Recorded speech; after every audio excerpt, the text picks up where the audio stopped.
He built his empire on silence, not the silence of weakness. The silence of a man who learned early that words were currency, and he preferred to spend nothing.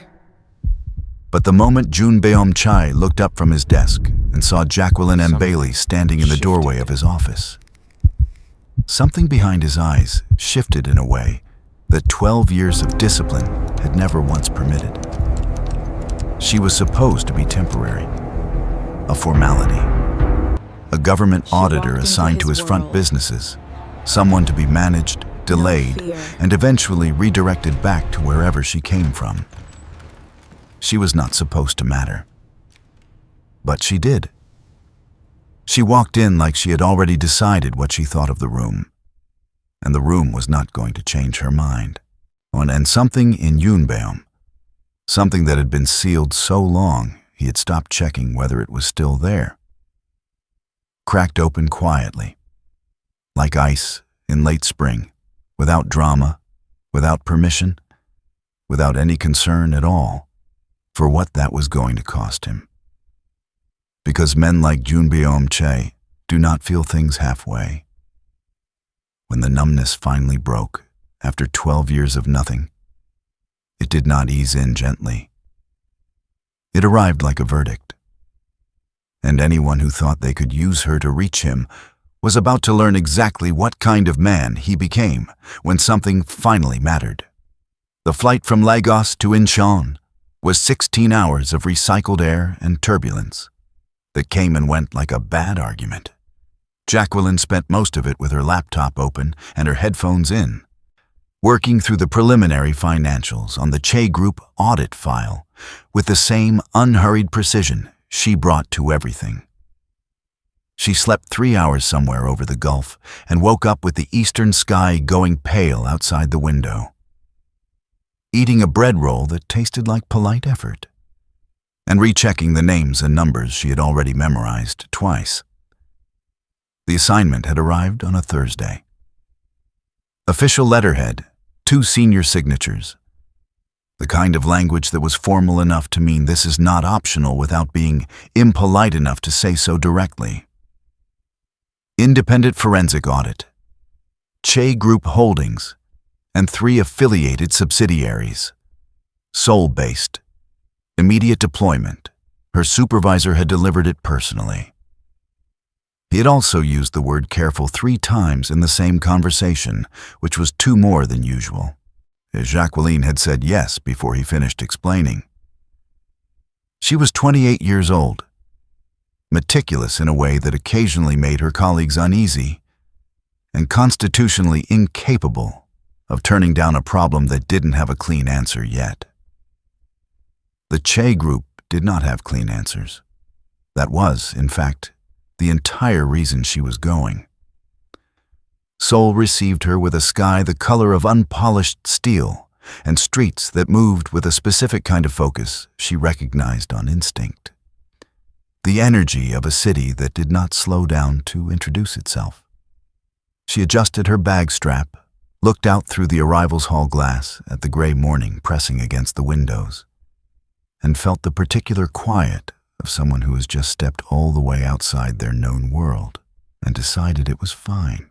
Wadai, the Chai Group's administrative building, sat in the quieter edge of Gangnam, like a man at a party who doesn't need to talk loudly to be the most dangerous person in the room. 41 floors, dark glass, the kind of architecture that communicated everything through restraint. No signage you could read from the street, no branding you would need to.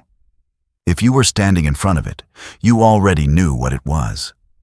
Jacqueline looked at it for exactly 3 seconds, then walked toward the entrance. The reception process was thorough in the way that suggested each step had been designed to communicate something. Her credentials were checked twice. Her temporary access badge was issued by a man who did not make eye contact. A junior coordinator named Suayon guided her to the 11th floor. 3 floors below where the real meetings happened, she noted, and explained the document submission protocols in careful English that was better than Jacqueline had been told to expect. At the end of the walkthrough, Soo-yeon paused near the elevator bank with the kind of hesitation that meant she was choosing words. "You are scheduled with Director Chae on Wednesday afternoon," she said. "Not Mr. Chae, not the director. Just Director Chae," the way people said it when the title was doing structural work in the sentence. "He reviews all external audit appointments in person, directly." "That's standard," Jacqueline said. Soo-yeon's expression did the thing that polished professional expressions do when the answer was technically correct, but also not quite the point. And it was not until later. Jacqueline at her assigned desk on the 11th floor, working through the first document pull. Two women from the adjacent team talking quietly near the window in Korean they clearly expected no one to follow. That she caught it. She's the one auditing the Gangnam properties. I heard he pulled her file himself before the assignment was confirmed. Full file. Not just the credentials. He never does that. He did this time. Jacqueline kept her eyes on her screen. Her Korean was significantly better than anyone in this building had been told. She set the information aside in the exact place she said everything she wasn't ready to use yet. Carefully, precisely, without reaction. Junbeom Chae had not wanted anything in 12 years. This was not depression. He had considered that possibility at length. Had even, at his mother's quiet insistence, spoken to two separate people professionally equipped to give it a name. And the conclusion both times had been the same. Not depression, not damage in any clinical sense. Something more specific and harder to treat. The particular flatness that descends on a man who builds everything he was ever supposed to want, arrives at it ahead of schedule, and discovers on arrival that the wanting was the only part that had ever felt like being alive. He was 36. He had run the Chae organization since 24, which was either impressive or disturbing depending on who you asked and what they knew about how that transition had occurred. He was lean in the manner of someone whose discipline was functional rather than aesthetic. Not a man who worked out to look a certain way, but a man who maintained his body the way he maintained everything. Because chaos was the enemy, and the body was not exempt. His face was the kind that people described as unreadable, which was accurate, and cold, which was a projection. He was not cold. He had simply stopped performing warmth for people who wouldn't know the difference. His emotional architecture had been under construction since he was old enough to understand that the people who wanted things from him would use whatever he visibly cared about as the entry point. He had responded the only logical way. He had stopped visibly caring about anything. Over time, the performance became the reality. By 30, he couldn't have told you the last time something had moved through him and left a mark. His doctor had found nothing physiologically wrong, and the second therapist had offered emotional suppression and conditioned affective withdrawal in the same sentence, and seemed satisfied with both. Junbeom had nodded, filed it under information that did not require action, and returned to work. He was exceptionally good at returning to work. There was a woman coming on Wednesday to audit 3 of his front holdings. A financial forensic specialist, government-appointed, Lagos-based, 28 years old. Her credentials were immaculate. Her track record was the kind that made compliance departments nervous before she even arrived. He had pulled her file himself on Tuesday evening, which was not something he did. He had read it twice, which was something he did even less. He had set it down, looked at her photograph for a moment longer than the photograph required, and then closed the folder. He had not been able to explain the pause then. By Wednesday afternoon, he would no longer need to. The 6 a.m. briefing lasted 11 minutes. It always lasted 11 minutes. Not because anyone had set a rule about it, But because Jun Beom moved through information at a pace that made longer meetings feel like an admission of inefficiency, and the men around him had learned, over years of careful observation, to match that pace or say nothing at all. Park Seung-ho, his longest-serving lieutenant, delivered the overnight report the way he always did. Standing, never sitting, eyes on the middle distance just past Jun Beom's shoulder. Shipment confirmations from the Busan operation. A territorial dispute in the Mapo district handled before sunrise. A city councilor whose cooperation had recently become uncertain, and now certain again. Clean, compact, no excess. Jun Beom listened without looking up from the documents already open on his desk. He asked 2 questions. Made one decision. The meeting ended. This was, as far as anyone on his floor could tell, the only version of him that existed. The Chai organization moved through Seoul the way deep water moves, with force that was difficult to see until you were already inside it. 31 affiliated businesses, 11 residential and commercial developments operating as legitimate fronts with enough actual revenue to withstand scrutiny from a distance. A network of loyalty built not on fear alone, but on the specific understanding that Jun Beom Chai was the most consistently rational man in an irrational industry. And rational men kept you alive longer than volatile ones. His reputation was not loud.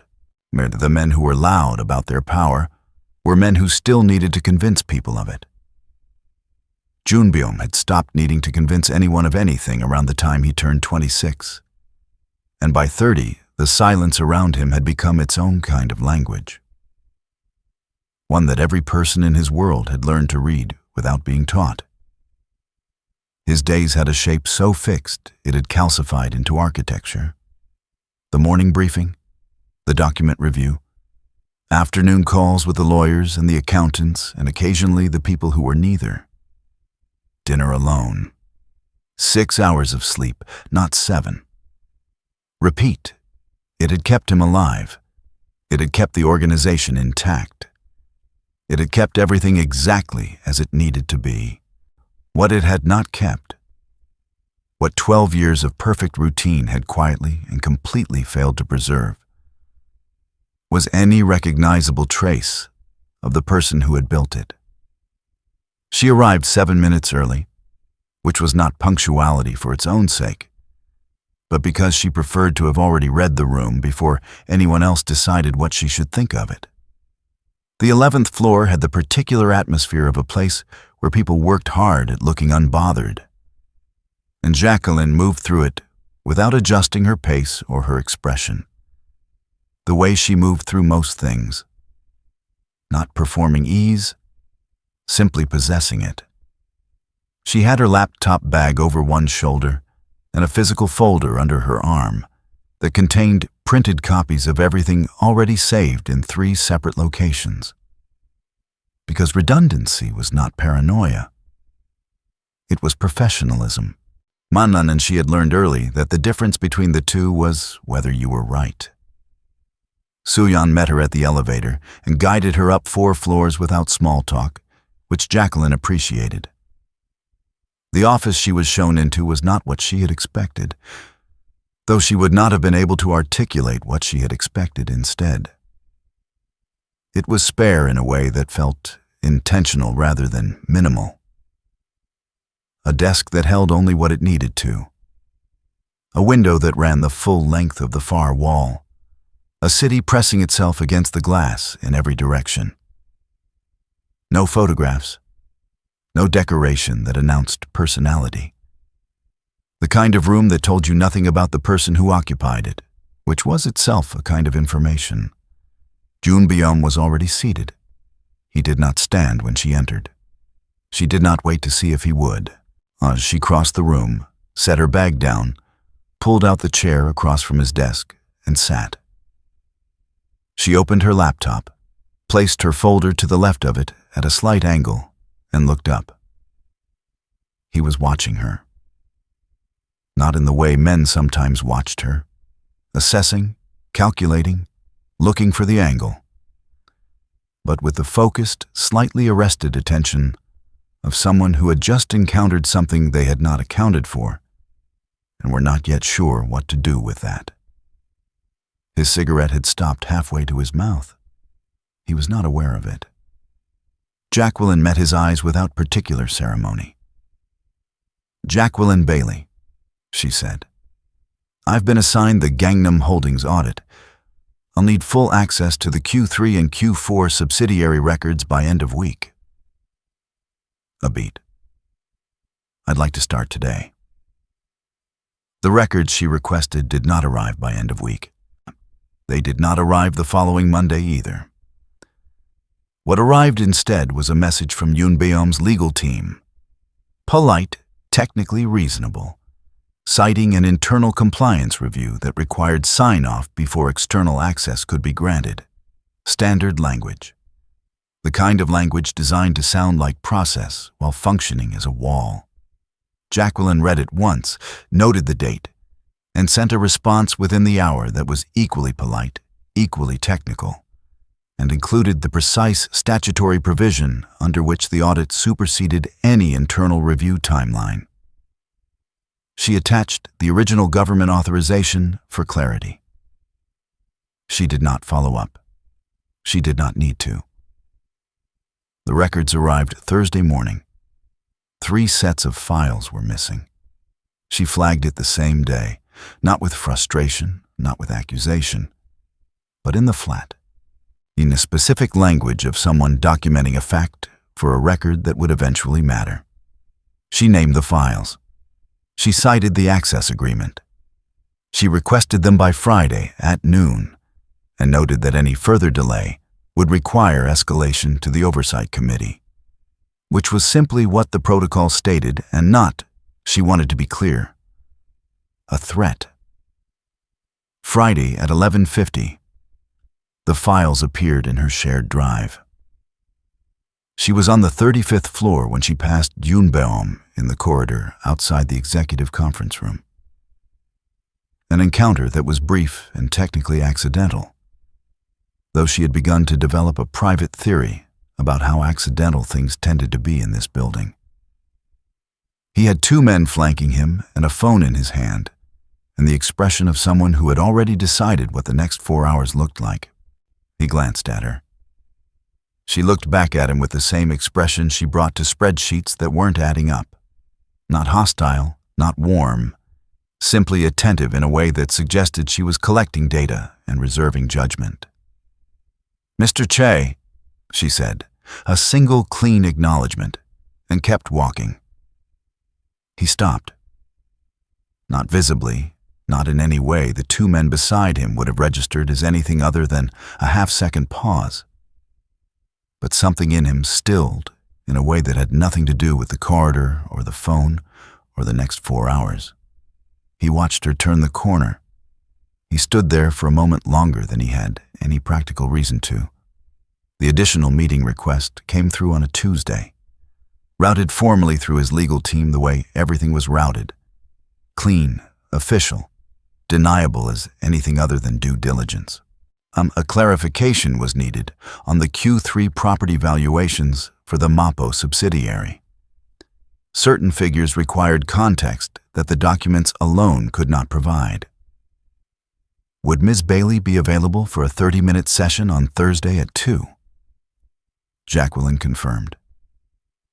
She prepared thoroughly, the way she prepared for everything, and arrived with annotated printouts and 3 follow-up questions of her own. The 30 minutes became 50. Not because the material required it, but because Unyielding asked the kind of questions that suggested he had read the documents more carefully than anyone conducting a routine clarification needed to. She answered each one directly and without performance, occasionally pushing back when his framing was imprecise, which happened twice. He did not seem displeased by this. He seemed, almost imperceptibly, more attentive. She left the meeting without fully understanding why it had taken as long as it had. He called another one the following week. A discrepancy in the Gangnam Holdings lease agreements. Minor, technical, the sort of thing that could have been resolved with a single email and a 2-line response. Instead, it became a 40-minute conversation on the 35th floor in which Jacqueline explained the discrepancy, resolved it in the first 10 minutes, and then found herself in a discussion about valuation methodology that was genuinely interesting and had nothing to do with the audit. She noticed this. She filed it in the place she filed things she wasn't ready to examine yet. What she did not notice, because it was happening on a floor she never visited, inside a schedule she had no visibility into, was what those meetings were doing to Yoonbeom's days. The Thursday 2 o'clock had required moving a call with the Busan lawyers. He had moved it without discussion, which was not something he did. The following week, he had reviewed her audit timeline. Not because it was his business to review it, but because he had found himself wanting to know how many more weeks remained, and had experienced something adjacent to relief when the answer was 6. He had not examined that response. He had closed the document and returned to work. His 6 a.m. briefing still lasted 11 minutes. His evenings were still spent alone. The architecture of his routine remained technically intact. But it was beginning, in the small, unannounced way that structural things begin to fail, to organize itself around a variable it had never previously accounted for. He did not notice. And then, gradually, he did, and said nothing about it, even to himself. Han Ji-woo was 32, competent enough to have kept his position for 4 years, and possessed of the particular confidence of a man who had never been told no in any context that genuinely mattered to him. He ran the external partnerships division with reasonable efficiency and a social ease that the rest of the 35th floor generally found charming. Yoonbeom had never found it anything. He had simply found it irrelevant. Until the Wednesday afternoon, he rounded the corner near the document room and found Han Ji-woo leaning against the wall outside, talking to Jacqueline with the specific body language of a man who had decided he was being interesting. She was listening with the polite, measured attention she gave everything. Not encouraged, not dismissive. Simply present in the way she was present when something had not yet earned a stronger reaction. She said something brief. Han Ji-woo laughed and leaned slightly closer. Junbeom kept walking. He did not stop. He did not alter his pace by a single beat. He turned into his office, set down the folder he was carrying with more precision than the action required, and stood at his window for a moment with his hands in his pockets, looking at the city without seeing any of it. The feeling that moved through him was not something he had a recent reference point for. It arrived without announcement and without any interest in being reasonable. A cold, focused, entirely disproportionate anger that had no legitimate basis and was not, or he was aware, about Han Ji-woo's competence or conduct or any professional matter whatsoever. He recognized it for what it was. He did not find that recognition comforting. At 8:15 that evening, he sent a meeting request to Jacqueline's calendar. An outstanding question about the MAPO subsidiary projections. Tonight, if she was still in the building. 40 minutes. She was still in the building. She confirmed.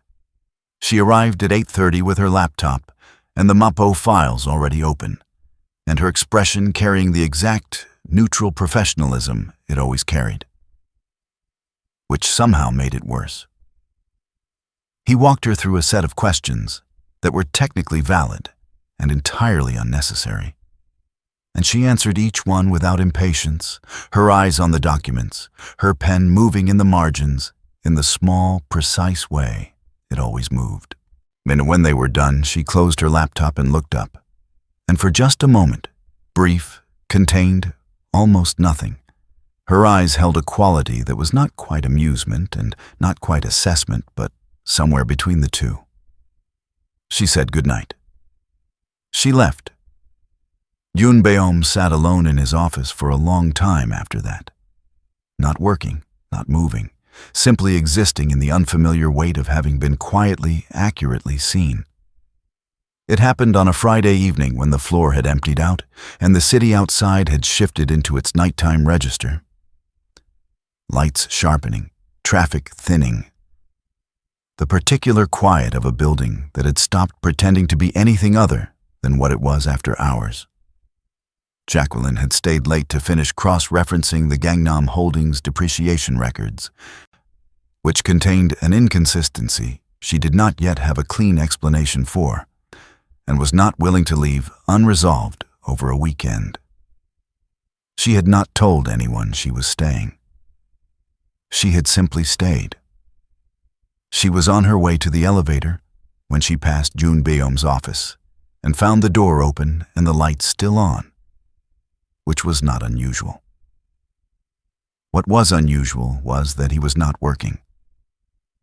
He was seated at his desk with no documents in front of him and no phone in his hand, his chair angled slightly toward the window, looking at nothing with the focused, interior expression of a man conducting a conversation entirely inside himself. She should have kept walking. She was aware of this. She stopped in the doorway instead. He looked up. Neither of them said anything for a moment. She had her bag over her shoulder and her coat over her arm, and she stood there in the easy, unhurried way she stood everywhere. And something about the lateness of the hour and the emptiness of the floor made the usual architecture of their interactions feel thinner than normal. Like a language they had both agreed to speak that was no longer quite adequate for the room. "You do that a lot," she said. He waited. "Sit in a room full of everything you've built and look like none of it is company."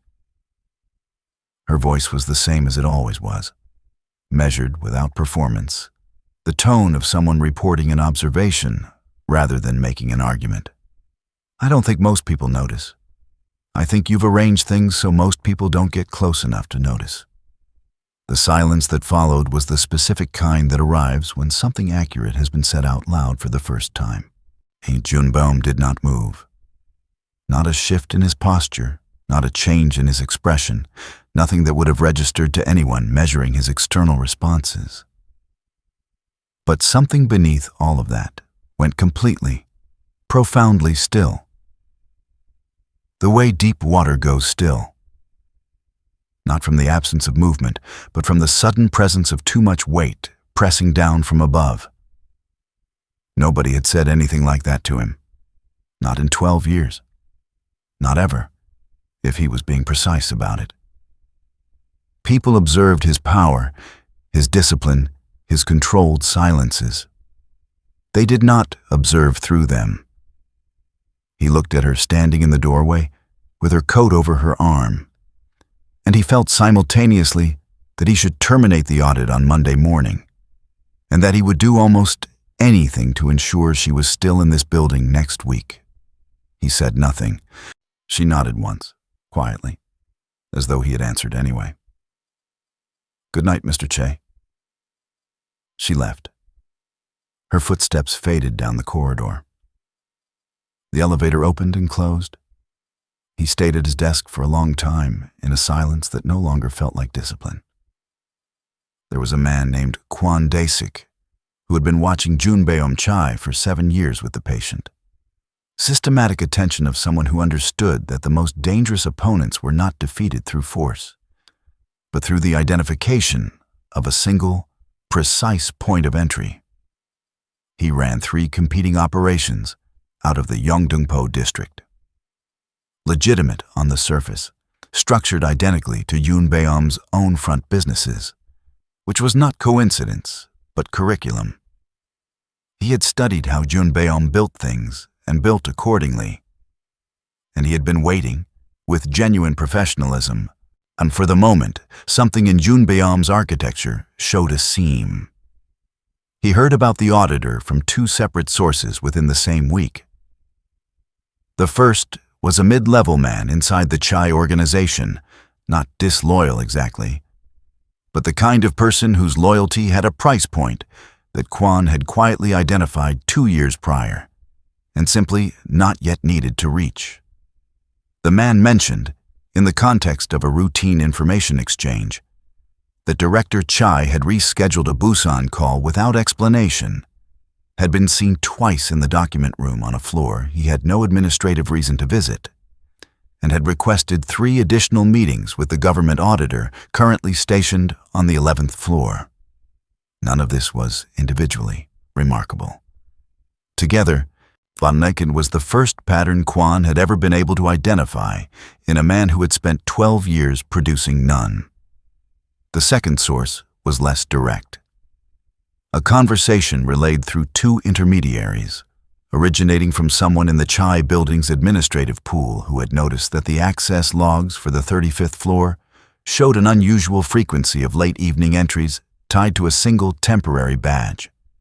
Quan did not move quickly. Quick movement was for men who weren't sure they were right. He sat with the information for 4 days, had his people run a background pull on Jacqueline M. Bailey, government appointment, Lagos-based, clean record, no known connections to any competing organization, and arrived at the only conclusion the data supported. She was not a plant. She was not a strategy. She was simply a woman who had walked into Junbeom Chai's building and, for reasons that were not yet entirely clear, had produced in him the first observable deviation from pattern in over a decade, which made her, Quan understood with the calm clarity of a man doing arithmetic, more useful than any plant could have been. He did not brief his team immediately. He made 2 calls, quiet, referential, the kind that established that a conversation had taken place without specifying its content. He had a name added to a monitoring list.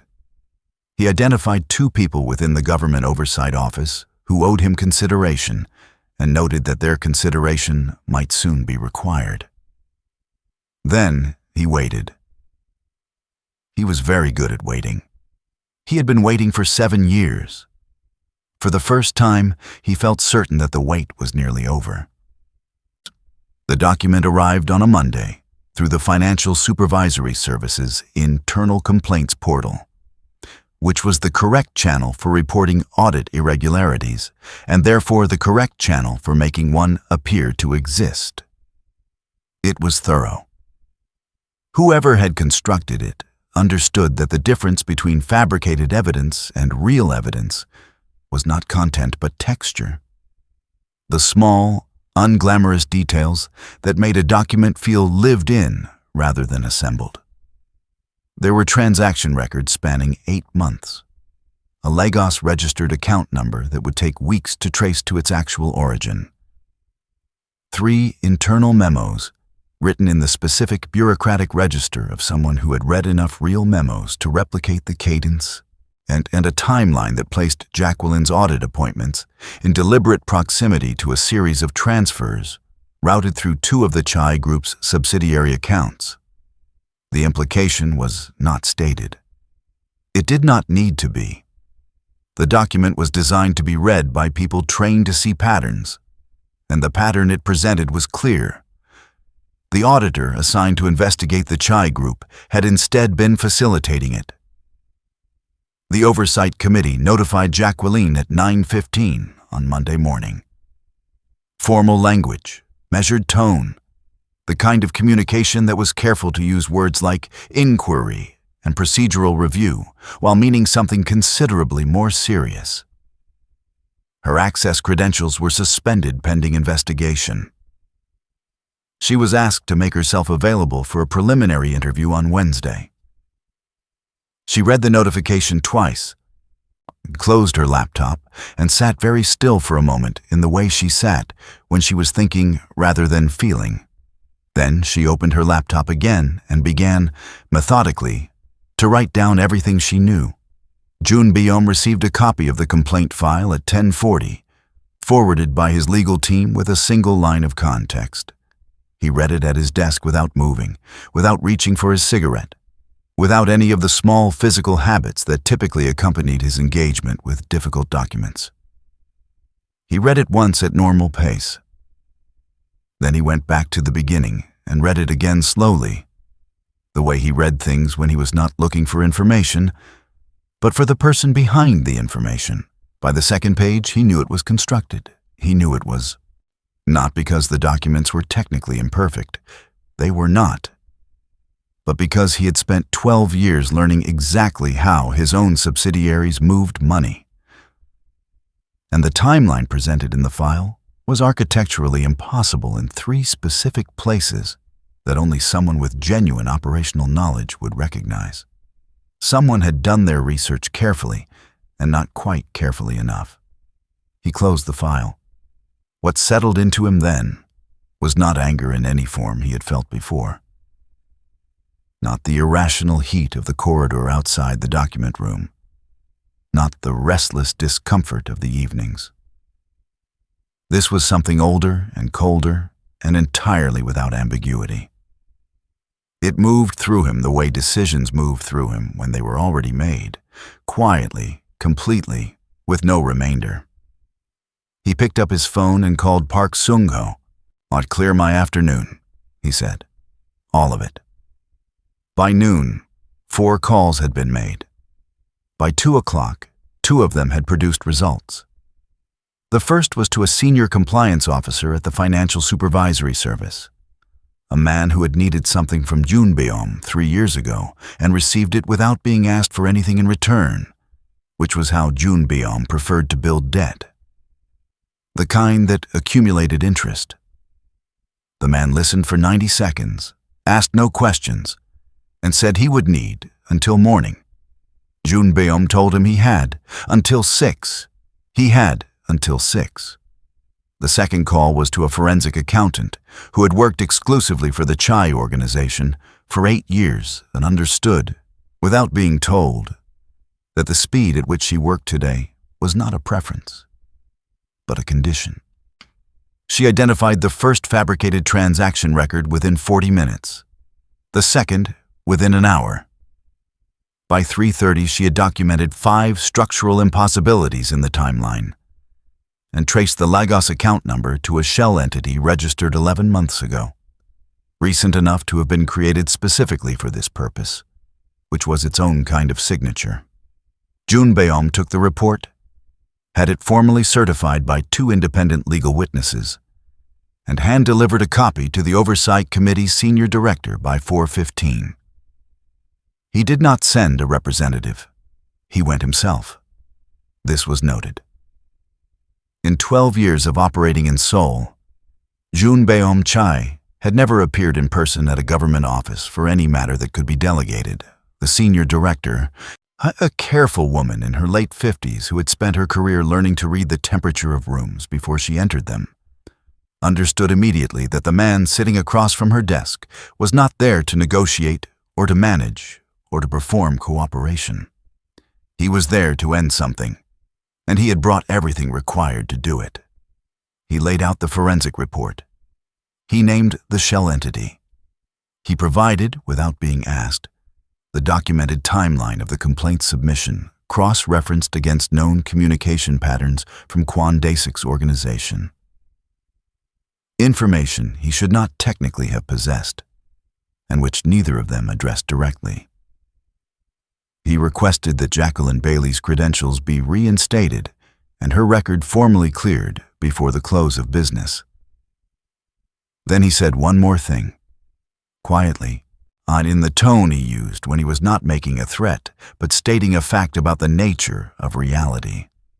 Anyone whose name appears in this file and is found to have knowingly participated will find the remainder of their career considerably shorter than they had planned for. The director looked at him for a long moment. She reinstated the credentials at 5:50. What traveled through the Chai organization's network that evening, and from there, more slowly but just as surely, outward, was not the content of the meeting, but the fact of it. That Junbeom had gone himself, that he had burned significant cover to do it, that for the first time in 12 years, there was something he had not been willing to handle from a distance. People noticed. People were meant to. In Yeongdeungpo, Nakwon Daesik received a single line of information just after 7 and sat with it in silence for a long time. He had wanted to find the seam. He had found it. What he had miscalculated, he now understood, was what would be standing on the other side of it. He found her at 7:20, still in the building, which did not surprise him. Her credentials had been reinstated 2 hours prior, and she had, according to the access logs he had no legitimate reason to be checking, returned to the 11th floor within 20 minutes of receiving the notification. He had thought about that. The fact that her first instinct upon being cleared was to go back to work, and found it said something about her that was entirely consistent with everything else. He took the elevator to 11 without announcing himself. She was at her desk, one of the Gangnam Holdings files open in front of her, her pen moving in the margins in the small, precise way it always moved. She looked up when he appeared in the doorway and held his gaze with the same composure she had held it on the first day, which was either remarkable self-possession or a deliberate choice. And with Jacqueline, he had long since stopped assuming the two were different things. He came in. He did not sit. He stood on the other side of her desk with his hands in his pockets and looked at her directly, the way he looked at things he had already decided to stop managing from a distance. "I need to tell you something," he said.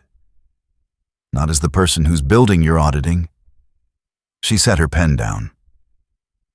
He told her plainly, not what he felt, because he did not yet have clean language for that, but what was true, that she had produced in him something he had not experienced in 12 years and could not now locate the off switch for, that the world he operated in was not safe in ways that a government brief could not fully prepare a person for, and that today had been a demonstration of that, not an exception to it. That the man who had cleared her name this afternoon had done so using methods and leverage that did not exist in any legal framework, and that she deserved to understand what that meant before she made any decision about what came next. He told her what he was. Not a confession, not a performance of vulnerability, simply the facts, stated in the same tone he used for everything that mattered, level, direct, without insulation. When he finished, the room was very quiet. Jacqueline looked at him for a long moment with the focused, interior expression he recognized from the doorway of his office. The one that meant she was not reacting, but thinking, which was one of the things about her that had undone him from the beginning. "I need time," she said. "You have it." She looked at him carefully, reading as she always did, past the surface of the answer. "You mean that?" "Yes." She held his gaze for another moment. Then she nodded once, in the small definitive way that meant she had filed something in a place she would return to. He left her to her files. He took the elevator back up alone, and for the first time in as long as he could trace, the waiting felt like something other than emptiness. It felt, strangely and precisely, like hope. The audit concluded on a Thursday in late November, and Jacqueline's temporary badge was deactivated at 5 o'clock, with the same administrative efficiency that had issued it 8 weeks prior. She submitted her final report, shook hands with 2 members of the Oversight Committee, and took the elevator down for the last time with her laptop bag over one shoulder and the particular composure of someone who had completed exactly what they came to do. Jun Beom was not on the 11th floor when she left. He had made sure of that. What followed was not a clean thing, and he did not expect it to be. He began with the Yeongdeungpo matter, which required 3 weeks and a level of precision that left no room for the kind of escalation that produced collateral. Quan Dasik did not disappear. Men who disappeared created questions that men who were simply no longer relevant did not. Instead, his organization was methodically and permanently reduced. Contracts dissolved. Partnerships quietly redirected. The infrastructure of 7 years of patient construction disassembled with the same patients that had built it. By December, it was done. The internal restructuring took longer. Jun Beom went through the organization's holdings the way he went through everything that required serious attention, systematically, without sentiment, and with the particular clarity of someone who was no longer optimizing for the same thing he had been optimizing for before. 3 front operations were closed, and their assets moved into legitimate channels. 2 subsidiary arrangements that had never been intended to survive scrutiny were dissolved before anyone else could arrange for them to be scrutinized. The organization did not shrink exactly, but it changed shape, pulling back from its most exposed edges the way a careful man pulls back from a ledge, not in retreat, but in recognition that the view from slightly further back was worth more than the proximity to the drop. His lieutenants noticed. They said nothing, because they were men who had survived by reading Jun Beom accurately, and what they read now told them that questions were not invited. He and Jacqueline existed during this period in a proximity that had no formal structure. She had returned to Lagos when the audit closed. They spoke occasionally, not often, not casually, but in the way 2 people speak when the conversation they are not having yet is present in every exchange. She asked once, in the flat, direct way she asked everything, how the restructuring was progressing. He told her accurately. She said nothing for a moment and then said she was glad. He understood what she meant and did not press for more than she was ready to give. He had told her she had time.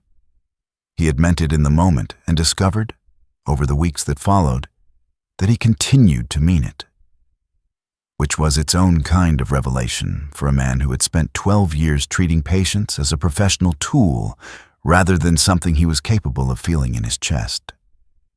Winter moved through Seoul. He let it.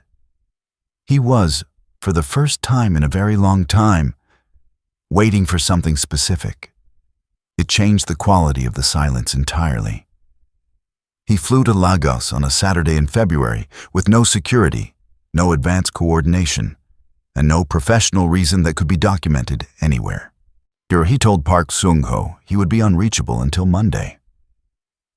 Sung-ho, who had worked for Jun Beom for 11 years and had never once been told he would be unreachable, wrote it down without comment and did not ask questions. Jun Beom had her address because she had given it to him in December. At the end of a phone call, neither of them had initiated with the intention of it lasting as long as it did. She had read the address out in her usual tone, matter-of-fact, unhurried, and he had written it down and said good night and sat for a while afterward in the particular silence of someone who has just been handed something they are not sure they deserve yet, but are determined to. He stood outside her building at just past 9 in the morning with the Lagos heat already present and specific against the back of his neck and nothing in his hands. No folder, no documents, no professional context to stand behind. Just himself. Which was, he had come to understand over the long, quiet months of winter, the most exposed he had ever been in his adult life. Every other version of his arrival anywhere had been prepared and armored and arranged in advance. This was none of those things. He rang the bell. There was a pause, brief, ordinary, and then her voice through the intercom, and then the door. She was in a loose shirt and had clearly been working, because she had a pen tucked above her ear and the focused, slightly distracted expression of someone pulled back from concentration. She looked at him standing on her doorstep on a Saturday morning with no warning and no explanation, and her expression moved through something that was not surprise exactly. More like recognition.